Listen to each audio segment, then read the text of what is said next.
नमस्कार good morning. आज October 24 तारीख शुक्रवार। आज दिन भरी अनेक बड़ गुरुत्वपूर्ण खबर गुड़िक आसी। पुणी मुंड पिछा अधिक 5 किलो चाउल मिल। अंपटे लघुचाप बात्या संपर्कित खबर आसी। सहित नुआपड़ा राजनीति को नहीं आसला बड़ खबर। तेज आसतु आज सकाळ आसी 20टी खबर उपर नजर पकाइबा। नंबर 1, मास शेष को आसीपारे बात्या।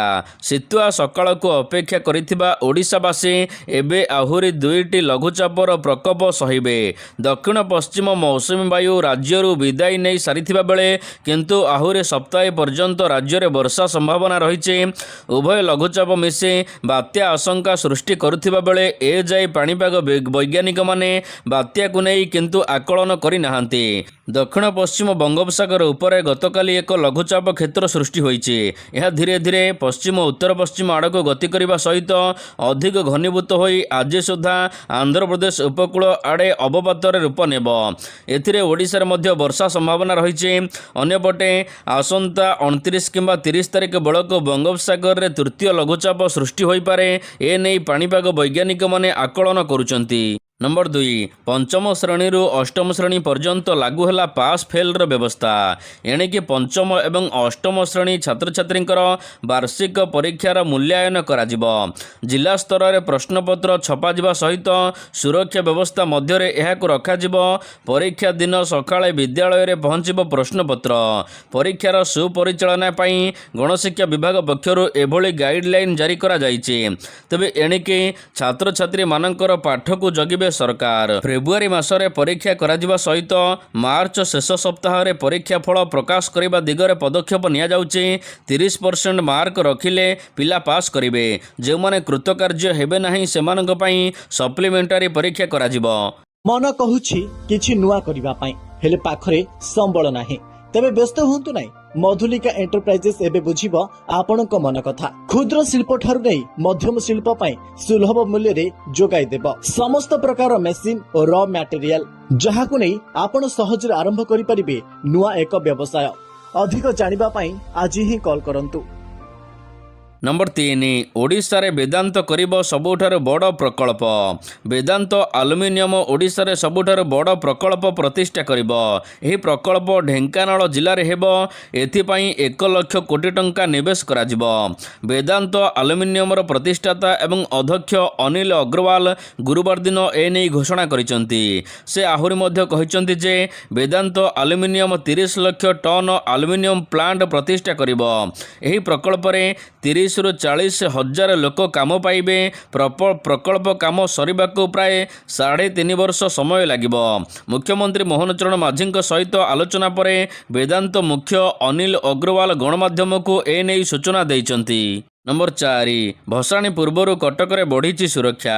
कटक कालीपूजा भसाणी पुलिस पूरा सजग अच्छी। सुरक्षा व्यवस्था को कड़ाकड़ी करा छक छक मुतयन होती पुलिस। उत्सव को शांति श्रृंखलार सहित सारिबा को पुलिस लक्ष्य रखी। आज कटक कालीपूजा भसाणी उत्सव हेब। तेबे एथिपाई सुरक्षा व्यवस्था को कड़ाकड़ी करा परशकार्तर अंचल सुरक्षा स्पेशल यूनिट मुतयन होती। विभिन्न छक मुतयन होती 64 platoon police force. Durga Puja समय रे होइथिबा गोष्ठी संघर्ष जोगु एबे पुलिस सबु दिगरु ध्यान देई सुरक्षा व्यवस्था को अधिका कड़ाकड़ी करुछि एवं तीक्ष्ण नजर रखिछि कटक शहर उपरे। नंबर 5, अपराधी दंड पाऊ निर्दोष न्याय पाऊ ए नहीं कहिले गणेश्वर बेहेरा। गंजाम जिला बीजेडी सभापति विक्रम पंडा को गिरफ्तारी को नहीं बीजेडी विक्षोभ समावेश करिबो। एथिरे बीजेडीर वरिष्ठ विधायकों समेत नेता मध्य सामिल हेबे बोली बीजेडी विधायक गणेश्वर बेहेरा कहिसंती। अपराधी को सुरक्षा देबा बीजेडीर धर्म किंबा चरित्र नुहे। अपराधी को दंड देबारे आमे विश्वास करू किंतु बिना अपराध रे राजनैतिक उद्देश्य रखी जड़े व्यक्ति को अपराधिक मामलार छंदी देबाकू आमे विरोध करुचु। आमे चाहूँ जे अपराधी सी दंड पाऊ निर्दोष न्याय पाऊ। नंबर 5 केजी अधिक चाउल मिलिब। राशन कार्ड हिताधिकारी मानक पई खुशी खबर। एणिकी 5 केजी अधिक चाउल पाइबे हिताधिकारी। जातीय एवं खाद्य सुरक्षा योजना अधीन रे 19 जिले में पूर्वर बाद पड़िथिबा हिताधिकारी मानक प्रति मासरे मुंड पिछा 5 किलो चाउल जोगाई देबाकू ओडिशा सरकार निष्पत्ति नेइचंती। सेप्टेम्बर रु नवेम्बर पर्यंत 3 मास पई देबाकू चाउल निष्पत्ति निया କରାଯାଇଛି। ତେବେ ଏହା ଗରିବ କଲ୍ୟାଣ ଅନ୍ନ ଯୋଜନା ଅଧୀନରେ ଆସିବ।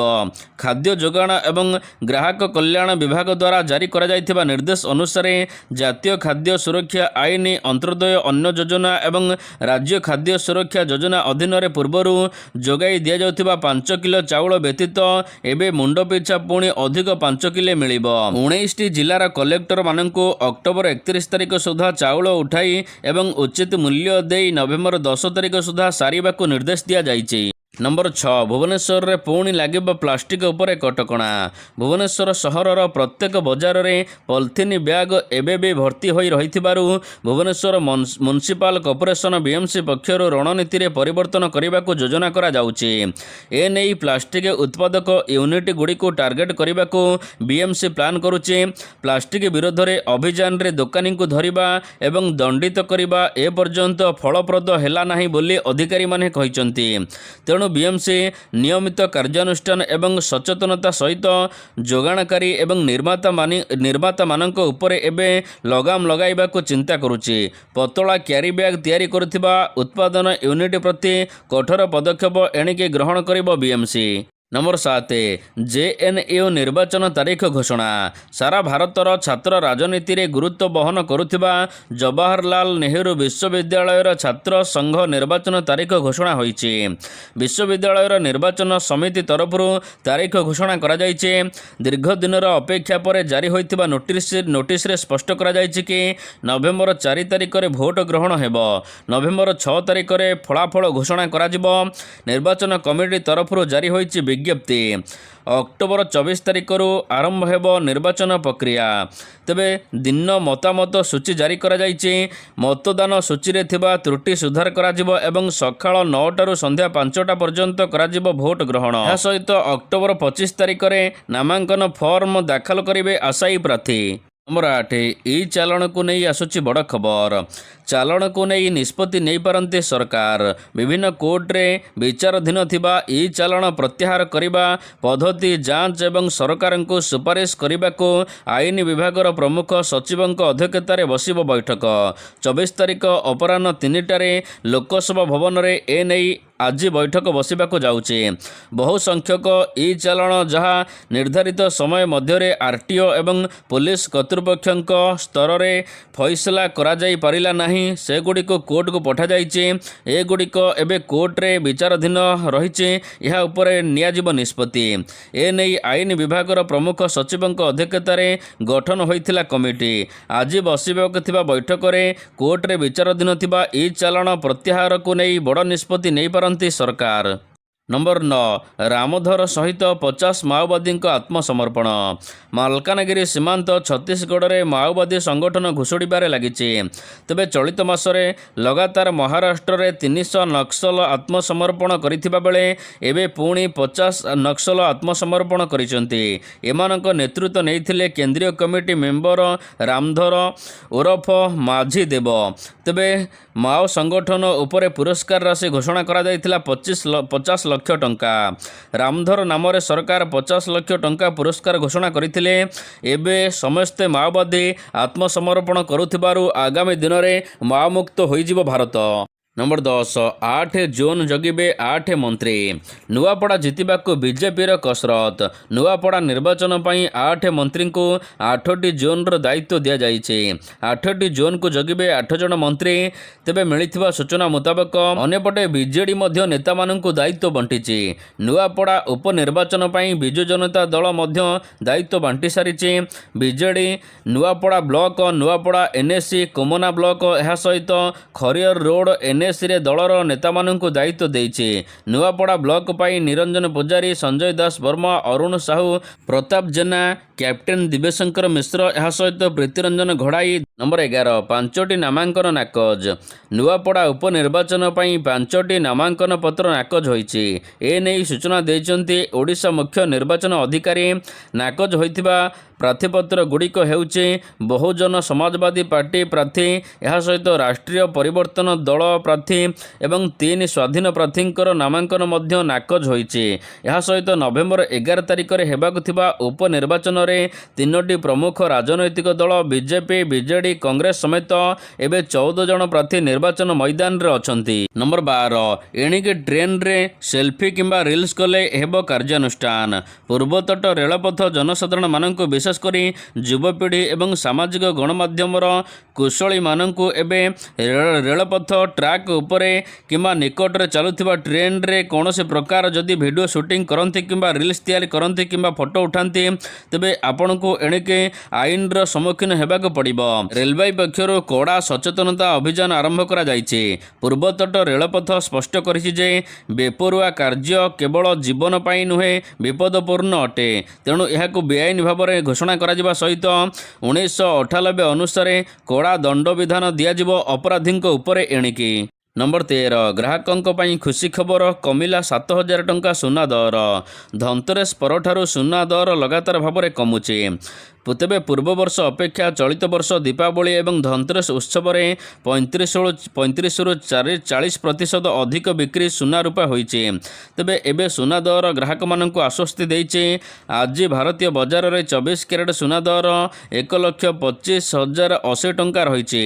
ସେହିପରି 22 କ୍ୟାରେଟ୍ ସୁନା ଦର 1,14,650 ଟଙ୍କା ରହିଥିବା ବେଳେ ଅନ୍ୟ ସମସ୍ତ ଜାଗାରେ ଏବେ ସୁନା ଏବଂ ରୂପା ଦର ସାମାନ୍ୟ କମିଛି। ଗତକାଲି ଗୋଟିଏ ଦିନରେ ସୁନା ଦର 7,000 ଟଙ୍କା କମିଥିବା ସୂଚନା ଦିଆଯାଇଛି। ନମ୍ବର 14 ବିହାର ରାଜନୀତିରେ ସବୁଠାରୁ ଅଧିକ ବଂଶବାଦ। ବିହାର ରାଜନୀତିରେ ଏପରି ଏକ ରିପୋର୍ଟ ସାମ୍ନାକୁ ଆସିଛି ଯାହାକି ସମସ୍ତଙ୍କୁ ଚମକାଇ ଦେଇଛି। ଜାତୀୟ ଗଣମାଧ୍ୟମର ଏକ ରିପୋର୍ଟ ଅନୁସାରେ ବିହାର ବିଧାନସଭାରେ ଥିବା 243ଟି ବିଧାୟକଙ୍କ ମଧ୍ୟରୁ 70 ଜଣ ବା 28.81% ବଂଶବାଦୀ ପୃଷ୍ଠଭୂମିରୁ ଆସିଛନ୍ତି। ଏ କ୍ଷେତ୍ରରେ ରାଷ୍ଟ୍ରୀୟ ଜନତା ଦଳ ଆର୍ଜେଡି ସବୁଠାରୁ ଆଗରେ ରହିଛି। ଆର୍ଜେଡିର 71 ବିଧାୟକଙ୍କ ମଧ୍ୟରୁ 30 ଜଣ ବଂଶଗତ ପୃଷ୍ଠଭୂମିରୁ ଆସିଛନ୍ତି, ଯାହାକି ଦଳର ବର୍ତ୍ତମାନର ବିଧାୟକଙ୍କ ଭିତରୁ 42.25%। ତେବେ ବିହାରର ଏହି ବଂଶବାଦ ରାଜନୀତିଙ୍କ ମଧ୍ୟରେ ବିରୋଧୀ ଦଳ ନେତା ତେଜସ୍ୱୀ ଯାଦବ, ପୂର୍ବତନ ମନ୍ତ୍ରୀ ତେଜ ପ୍ରତାପ ଯାଦବଙ୍କ ଭଳି ପ୍ରମୁଖ ବ୍ୟକ୍ତି ଅନ୍ତର୍ଭୁକ୍ତ ଅଛନ୍ତି। ନମ୍ବର 15 ସମ୍ବଲପୁରରେ ଚାକିରି କେଳେଙ୍କାରୀ ଘଟଣାରେ 2 ଗିରଫ। ମିଛ କମ୍ପାନୀ ମିଛ ଚାକିରି ମିଛ ନାଁ। ସମ୍ବଲପୁରରେ ଚାକିରି କେଳେଙ୍କାରୀରେ ଏହି ମାମଲାରେ ବନ୍ଧା ହେଲେ 2 ଜଣ ଠକ। ସମ୍ବଲପୁର ବଡ଼ବଜାରରେ ରାହୁଲ ଓରଫ ସମ୍ରାଟ ରାୟ ଏବଂ ସୁତୁପାଲି ଗ୍ରାମର ପଦ୍ମ ତାଣ୍ଡିଙ୍କୁ ଗିରଫ କରିଛି ବୁର୍ଲା ପୋଲିସ। ନଗଦ 62 ଲକ୍ଷ ଟଙ୍କା ସହିତ 2ଟି ଗାଡ଼ି, ମୋବାଇଲ ଫୋନ ଜବତ କରିଛି ପୋଲିସ। 2,000 ଲୋକଙ୍କଠାରୁ 2 କୋଟିରୁ ଅଧିକ ଟଙ୍କା ଲୁଟିଛନ୍ତି ଏହି ଠକମାନେ। ନମ୍ବର 16 ନଭେମ୍ବର 7ରୁ ଜାତୀୟ ସଡ଼କ ସମ୍ମିଳନୀ। ନଭେମ୍ବର 7ରୁ 10 ପର୍ଯ୍ୟନ୍ତ ଭୁବନେଶ୍ୱରର ଜନତା ମଇଦାନରେ ଆୟୋଜିତ ହେବାକୁ ଅଛି ଇଣ୍ଡିଆନ୍ ରୋଡ୍ କଂଗ୍ରେସ। 84ତମ ସମ୍ମିଳନୀରେ ଦେଶ ଦେଖିବ ଓଡ଼ିଆ ଅସ୍ମିତାର ଝଲକ।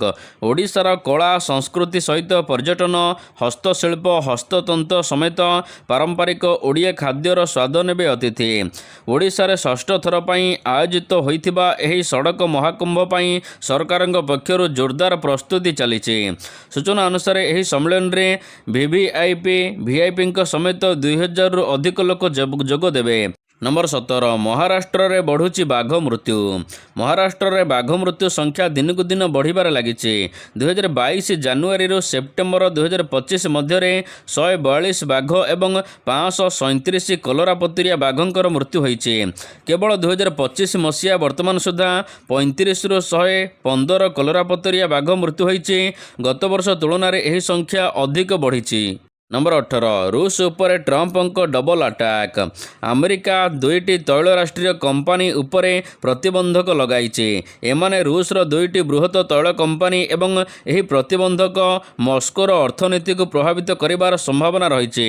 ଟ୍ରମ୍ପ ପ୍ରଶାସନ ଏହି କମ୍ପାନୀଗୁଡ଼ିକୁ ୟୁକ୍ରେନରେ ରୁଷରେ ଚାଲିଥିବା ଯୁଦ୍ଧକୁ ପାଣ୍ଠି ଯୋଗାଇବା ଅଭିଯୋଗ କରିଛି। ତେବେ ଏଥିରେ ସବୁଠାରୁ ବଡ଼ ପ୍ରଶ୍ନ ହେଉଛି କି ଏହି 2 ବିଶାଳ ରାଷ୍ଟ୍ରୀୟ ତୈଳ କମ୍ପାନୀ ଉପରେ ଆମେରିକା ପ୍ରତିବନ୍ଧକ ଭାରତକୁ କିପରି ପ୍ରଭାବିତ କରିବ। ନମ୍ବର 19 ସିରିଜ୍ ହାରିଲା ଭାରତ। ଅଷ୍ଟ୍ରେଲିଆ ଗସ୍ତରେ ଥିବା ଟିମ୍ ଇଣ୍ଡିଆ ଆଉ ଏକ ପରାଜୟ ବରଣ କରିଛି। ଦ୍ୱିତୀୟ ଦିନିକିଆରେ ଭାରତକୁ 2 ୱିକେଟରେ ହରାଇ 2-0ରେ ସିରିଜ୍ ହାତେଇ ନେଇଛି ଅଷ୍ଟ୍ରେଲିଆ। ତେବେ 3ଟି ଦିନିକିଆ ସିରିଜ୍ ମଧ୍ୟରେ ଭାରତ ଏହା ଦ୍ୱିତୀୟ ପରାଜୟ ବରଣ କରିଛି। 264 ରନ୍ର ବିଜୟ ଲକ୍ଷ୍ୟକୁ ପିଛା କରି ଅଷ୍ଟ୍ରେଲିଆ 46.2 ବଲ୍ରେ 8 ୱିକେଟ୍ ହରାଇ 265 ରନ୍ ସଂଗ୍ରହ କରିଛି। ତେବେ ପ୍ରଥମେ ବ୍ୟାଟିଂ କରି ଭାରତୀୟ टाइम अनुसार 50 ओभर 9 विकेट हराई भारत मात्र 264 रन करथिला। नंबर 20 महिला विश्वकप दिनिकिया सेमिफाइनाल रे भारत आईसीसी महिला क्रिकेट विश्वकप 2025 रो 24 नंबर मैच रे भारत दल गुरुवार दिन न्यूजीलैंड को भेटिथिला। तेबे नवी मुंबई रे आयोजित करा जायथिबा एही मैच रे भारतीय दल न्यूजीलैंड को 53 रन रे परास्त करिथिला। एही विजय सहित भारत सेमिफाइनाल रे स्थान पक्का करिछि। वर्षा जोगु न्यूजीलैंड इनिंग्स 44 ओभर को ह्रास होइथिला।